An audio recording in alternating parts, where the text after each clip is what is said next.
Ce sont les habitantes les plus emblématiques des fjords de la Patagonie chilienne.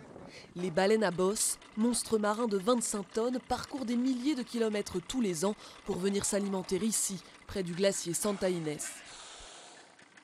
Mais le changement climatique pourrait bouleverser cet équilibre.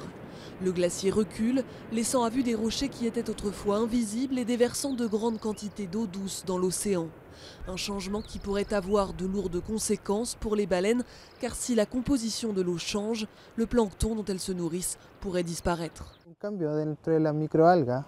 Un changement au niveau des microalgues peut avoir des répercussions chez les animaux qui s'en alimentent. Dans des conditions normales, plus il y a de microalgues, plus le zooplancton qui se nourrit de ces microalgues va pouvoir s'alimenter et transmettre cette énergie aux échelons supérieurs, comme les baleines, les dauphins ou les otaries qui vivent dans cette zone. Après 2 jours de navigation dans les eaux tumultueuses du détroit de Magellan, ce groupe de chercheurs est arrivé au pied du glacier pour y récupérer cette bouée immergée depuis 8 mois. Les capteurs qui y étaient accrochés, à 10 mètres de profondeur, ont enregistré des informations très précieuses sur la composition de l'eau. Température, acidité, salinité ou encore niveau de CO2, ces données vont permettre de surveiller de près l'évolution de cet écosystème.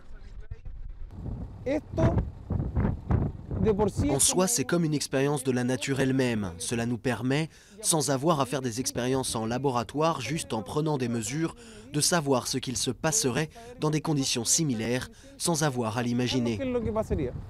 Jusqu'ici, les premières mesures montrent des changements dans la température, l'acidité et la salinité de l'eau. Parce qu'elle se réchauffe plus vite, les régions proches des pôles sont les plus affectées par les bouleversements du climat. Selon les chercheurs, cette zone de Patagonie présente des conditions que l'on pourra observer dans d'autres milieux marins de la planète à la fin du siècle. Une fenêtre sur le futur qui permet d'anticiper les conséquences du changement climatique. Dans les hautes latitudes, tant dans l'hémisphère nord que sud, l'eau renferme beaucoup d'informations environnementales. Celles-ci peuvent aider les pays développés et tous les pays en général à prendre les bonnes décisions dans le cadre des plans de conservation. En attendant, le capteur est remis à l'eau pour 6 mois supplémentaires. Les scientifiques reviendront le chercher juste avant l'hiver austral pour délivrer ces précieuses informations.